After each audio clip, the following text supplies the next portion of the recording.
Just ఇప్పుడే సుమంత్ అన్నయ్య నటించిన న్యూటన్స్ థర్డ్ లా సినిమా చూడడం జరిగింది. సుమంత్ అంటే ఎవరో అనుకునేరు, అక్కినేని మూడవ తరం ముందు వారసుడు. మన సేతు అన్నయ్య అఖిల అయ్యగోరి కంటే చాలా పెద్దోడు. గట్టిగా మాట్లాడితే నాగయ్యగోరి కంటే పెద్దోడే అయ్యుండొచ్చు.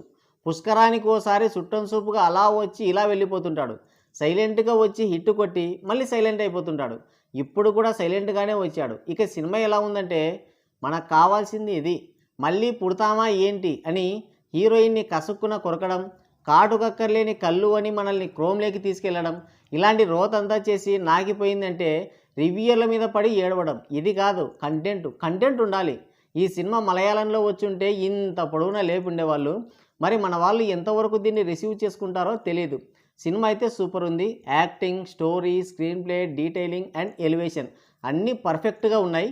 ఈ సినిమాకి రెండే కొడతా, ఒకటి బడ్జెట్, రెండు ప్రమోషన్స్. ఇలాంటి సినిమాలకి బడ్జెట్ పెట్టరు ఎందుకో మరి.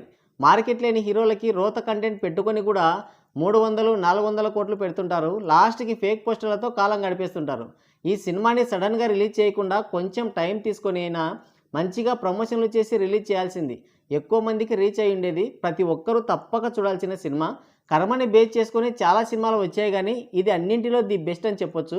సినిమా అంతా ఒక ఎత్తు అయితే క్లైమాక్స్ మాత్రం ఇంకో ఎత్తు. సినిమా చాలా స్లోగా ఉంటుంది కానీ ఎక్కడ బోర్ కొట్టదు. నెక్స్ట్ ఏం జరుగుతుంది అన్న తుత్తర ఉండదు, కానీ మనల్ని ఆలోచనలో పడేస్తుంది.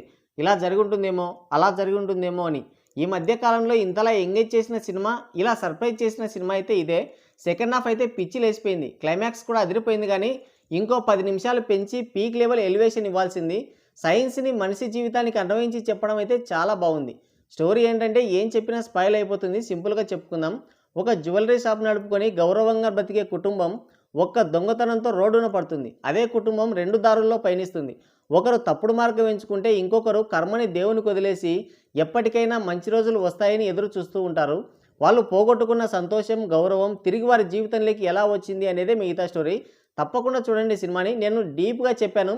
స్టోరీ ఇంకోలా మొదలవుతుంది. సినిమా స్టార్ట్ అవ్వడమే 2 మర్డర్స్ జరుగుతాయి. దాన్ని ఇన్వెస్టిగేట్ చేయడానికి హీరో వస్తాడు. విలన్గా జగపతి బాబు ఉంటాడు. స్టోరీ అయితే చాలా సింపుల్గా ఉంటుంది, కానీ చాలా డీప్ మీనింగ్ అయితే ఉంది. ఫస్ట్ హాఫ్ ప్రజెంట్లో ఉంటే సెకండ్ హాఫ్ వచ్చేసి ఫ్లాష్ బ్యాక్. ఆ పాత్రల మధ్య ఉన్న కనెక్షన్ ఉంటుంది. For every action there is an equal and opposite reaction. మంచైనా చెడైనా ఖచ్చితంగా రిటర్న్ వస్తుంది. ఈ పాయింట్ మీద నడుస్తుంది సినిమా మొత్తం.